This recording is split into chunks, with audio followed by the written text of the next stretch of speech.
पूजा हामी चाहिँ कुल पूजाको लागि जान थालेको अनि अहिले चाहिँ यता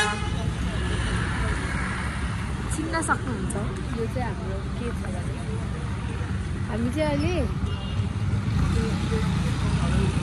अडचल बोट भन्नाले यो यसमा मतलब हामी चाहिँ हरिचोक जाने बाटो यहाँ चाहिँ दोकानमा मम्मीहरूले सामान लिँदै हुनुहुन्छ अनि बाटोमा भेटौँला हामी चाहिँ म्याग्दी डिचेम गाउँ जान थालेको। नमस्ते हाम्रो ब्लगमा बोल्दिन पर्यो केहीलाई हामी कता जाँदैछौँ के सबै भनिदिन पर्यो। म्याग्दी खोला जाँदैछौँ के गर्न अहिले चाहिँ स्कुल टाइम छ सो हल्का बाटोहरू नि भिड नै हुने गर्छ। हामी चाहिँ यहाँ अगाडि छौँ अब चाहिँ हामी मम्मीहरूको वेट गर्दै हो अनि त्यसपछि यहाँको बाजेको गाडीको मान्छेहरू पनि वेट गर्दै हो। सो लास्टसम्म हेरिदिनु होला अहिले बोरिङ भए पनि इन्ट्रो चाहिँ बोरिङ भए पनि हामी पछिसम्म रमाइलो गर्दै जानेछौँ। सो त्यही हो हामी चाहिँ अब यहाँबाट निक्लिसक्यौँ फर डिचेम ठुलो के हिँड्न लायौँ जिपमा।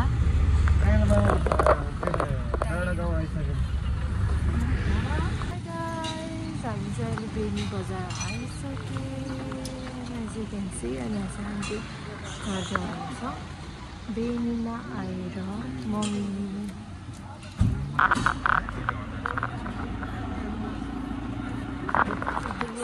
अहिले हेरौँला भेटौँला।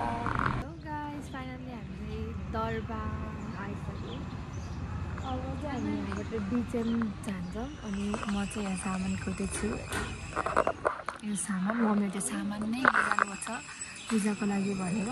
सो दरबाङ म्याग्दी दरबाङ बजारमा मालिका 6मा चाहिँ यस्तो देखिन्छ यहाँबाट माथि चाहिँ डिचेम जाने हो। सो त्यही हो अहिले चाहिँ म एक्लै थिएँ त्यही भएर ठ्याक्क भ्लग गर्ने यस्तो हो कि हामी गाडीमा चाहिँ जिपमा चाहिँ होल टाइम सुतेर नै आयौँ होइन अनि त्यही भएर चाहिँ त्यस्तो भ्लग बनाउनु त्यस्तो उयो भएन क्लिप्सहरू छ थोरै थोरै भ्यूहरूको त्यो चाहिँ म हाल्ने छु। त्योभन्दा अरू चाहिँ मैले केही बोल्दा पनि बोलिनँ केही पनि गरिनँ सिधै हामी खाजा खाने ठाउँमा एकैछिन भेट्यो भने सिधै यहाँ आयौँ। त्यही अहिले चाहिँ म यहाँ छु खाजाको लागि दरबाङ के छ यहाँको नेम खै मलाई थाहा भएन तर यहाँ छु खाजाको लागि। चाहिँ सोध्छु मम्मीले चाहिँ पे गरेर जानु भइसक्यो जस्तो लागेछ मलाई तर आइएम क्वाइट कन्फ्युज्ड।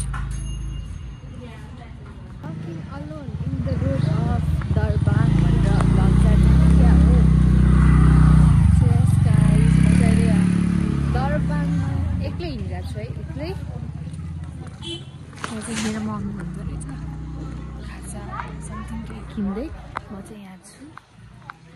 एक्चुअली मलाई त्यो डु नोट खानु मन थियो तर मम्मीले भन्यो स्कुल टाइम छुट्टी भएर चाहिँ ठ्याक्क अहिले चाहिँ बच्चाहरूले देखाइदियो नि बच्चाहरूलाई के गर्थ्यो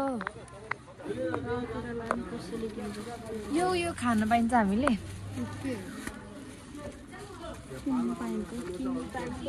किन्नु भयो कि नै हजुरले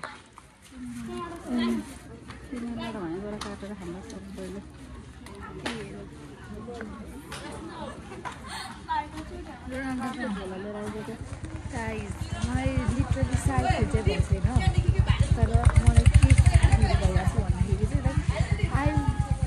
के भनौँ हामी चाहिँ मम्मीहरू चाहिँ यताको रोडबाट जानुभयो होला अनि मम्मी चाहिँ यहीँ हुनुहुन्छ त उस ब्लग हाई भन्नु ल हेलो दाइहरूलाई भेट्न जाऊँ है।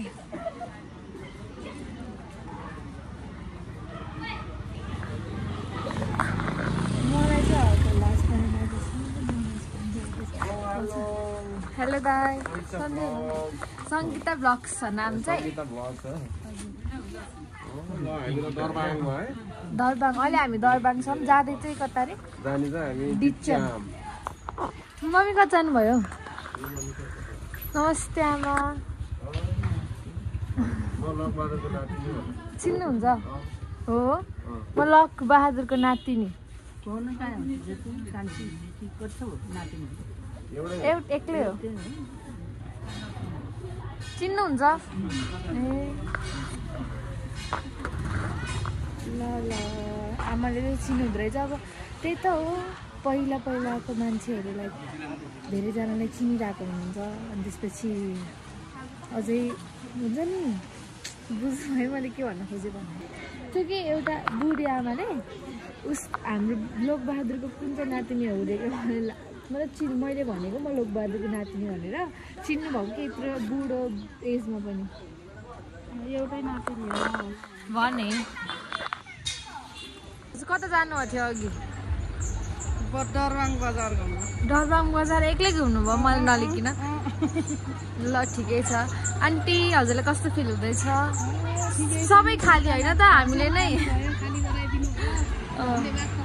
ए यो त अब जस्तै लिनै पर्ने थियो हामीले होइन बस देखेर बहिनीहरू तर्सिए यति त कस्तो अचम्म अनौठो यसरी फालेछौँ है साथीहरू त्यत्रो धेरै सुन्तला किनेर खाएर बाटोतिर फाल्यो होला भन्दा बाटोतिर केही पनि छैन जस्ट हामीले चाहिँ यहाँ फालिरहेछौँ होइन कि हाम्रो मान्छेहरूले भ्युअर्सहरूले भन्नुहुन्छ नि त त्यसैले भनेको कि यहाँ फालेछौँ हामीले अरू कतै पनि फाल्छ म अहिले चाहिँ म खाँदैछु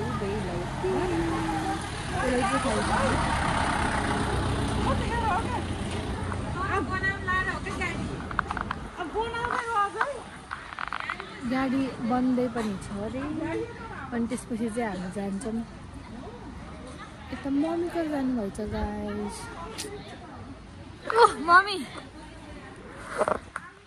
हजुरलाई खोजेको कि हामीले यत्रो धेरै किन्यौँ खायौँ अनि कता फाल्यौँ भन्न सोच्नुहुन्छ होला दरबाङको बाटोमा खाएको सोच्नुहुन्छ होला तर होइन भनेको कि यहाँ चाहिँ हाम्रो भेडा छ नतर्सियो केही गर्दैन म कस्तोमा 3 वर्षको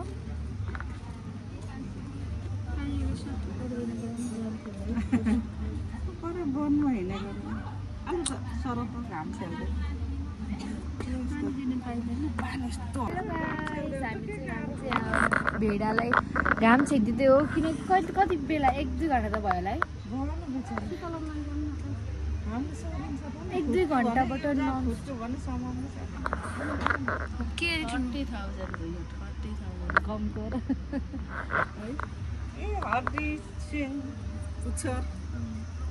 छाया छेकिदिएको हो बिचरा 1-2 घन्टाबाटै एकदमै घाममा छ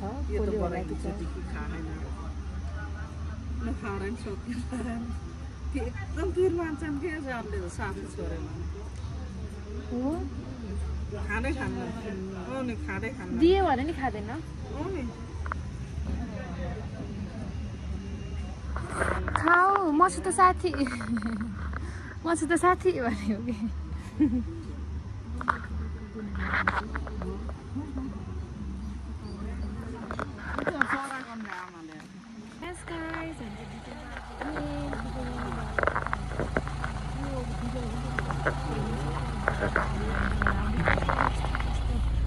गाह्रो गरेर चाहिँ बिचेमको लागि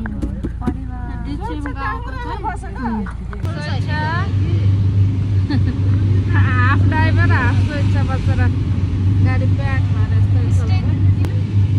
हाफ ड्राइभर हाफ प्यासेन्जर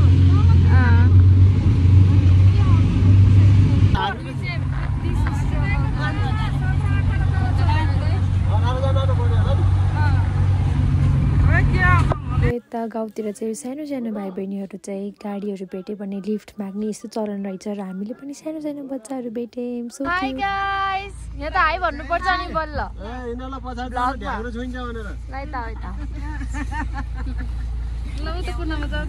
उनीहरू चाहिँ लिफ्ट मागेर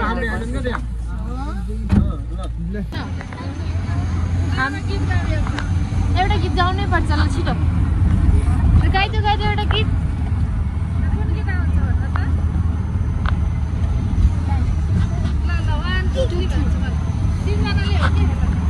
गाउँ भने म अहिले मिठाइदिन्छु ए आऊ अहिले बेस गरी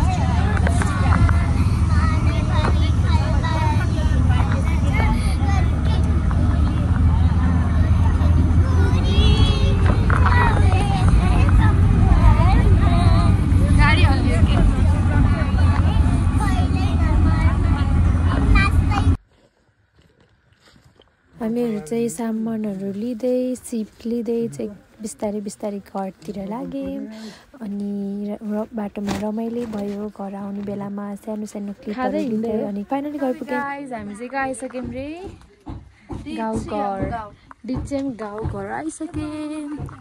हामी चाहिँ यहाँ छ मेन यस्तो छ डिचेम घर डिचेमको घर सी पुरा यस्तो यस्तो लाग्यो कपडामा सबैजना चाहिँ आउनुहुन्छ।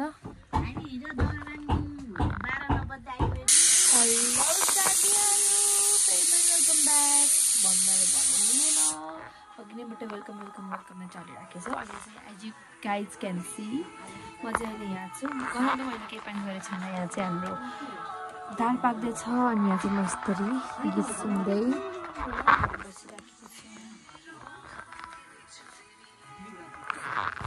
त्यही हो। अहिले मम्मी आएपछि कुराकानी गरौँला कस्तो फिल हुँदैछ के हुँदैछ भनेर। अहिलेको लागि चाहिँ यति नै। दाल पाकिराखेको छ, भातहरू सबै बन्दैछ। नमस्ते। हाम्रो भ्लगलाई अहिलेसम्म सब्सक्राइब त गर्नुभएको छैन होला हजुरले है। अहिले गरौँला बत्ती गएपछि त त्यो लाइन गछ गाइज। अहिले चाहिँ हामी किचनमा हो।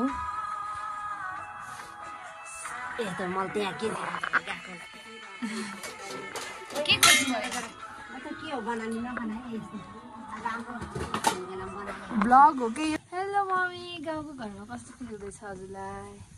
आगोमा तापेर बस्नु भयो।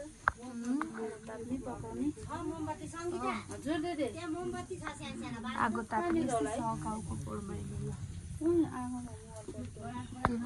ल न त हजुरले मलाई पनि देखाउनु मैले त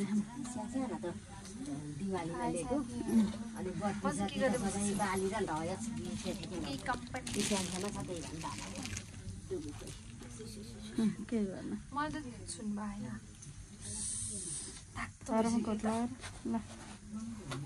कस्तो देख्यो र म उज्यालो एकदम राम्रो ब्युटी कलर एज अलवेज। आज मम्मीले किन मलाई यस्तो ब्युटिफुल यस्तो भन्नुभएको भन्दाखेरि अरू बेला मैले कहिले पनि टोपी लगाउँथिनँ गाइज। त्यसपछि मैले कहिले पनि यस्तो लगाउनु मतलब यसरी स्कार्फहरू ओढ्ने गर्थिनँ। अनि यो त्यो नाइट ड्रेस त मैले नर्मली लगाइरहेको हुन्थेँ। अरू चाहिँ मैले यस्तो केही गर्थिनँ। अन्त आज त खुसी हुनु भयो नि यस्तो लगाएपछि मैले टोपी लगाएर बस्दा। मोजा पनि मैले कहिले लगाउँदिनँ कि उतातिर त होइन। म यति चिल छु नि। म मोजा टोपी कहिले लगाउने मान्छे होइन। इनफ्याक्ट म चिसोमा बाहिर हिँड्दाखेरि पनि ज्याकेट नलाइकन हिँड्ने मान्छे हो म। किनभने हट त म एज अलवेज नै हो। तर त्यो मतलब त्यस्तै लगाउँथिनँ कि मैले। अनि अहिले लगाउँदाखेरि चाहिँ मलाई फर्स्ट टाइम मेरो कम्प्लिमेन्ट दिनुभएको होला ब्युटिफुल भनेर। नभए यति स्याभेज हान्नुहुन्थ्यो मलाई। नभए ट्याफेले भन्नु त हो कि होइन अरे। फर्स्ट टाइम पनि हो भन्नु हो कि नभए मैले भनेको कुरा कहिले मान्नु हुँदैन। म यति तातो गरेर बसेँ त्यही भएर आगोमा बसेर होला हो र हो कि क्या हो। ओके गाइज हामी अहिले भेटौँला। फाइनल गाइज हामी चाहिँ पत्ती आयो अनि गाउँमै फलेको के अरे यो करेला यो होइन ढाक्नु त स्क्याम हान्नुहुन्छ मलाई। गाउँमै फलेको कुटे करेला अनि त्यसपछि गाउँमै फलेको मुला गाउँमै फलेको मेरो चप्पल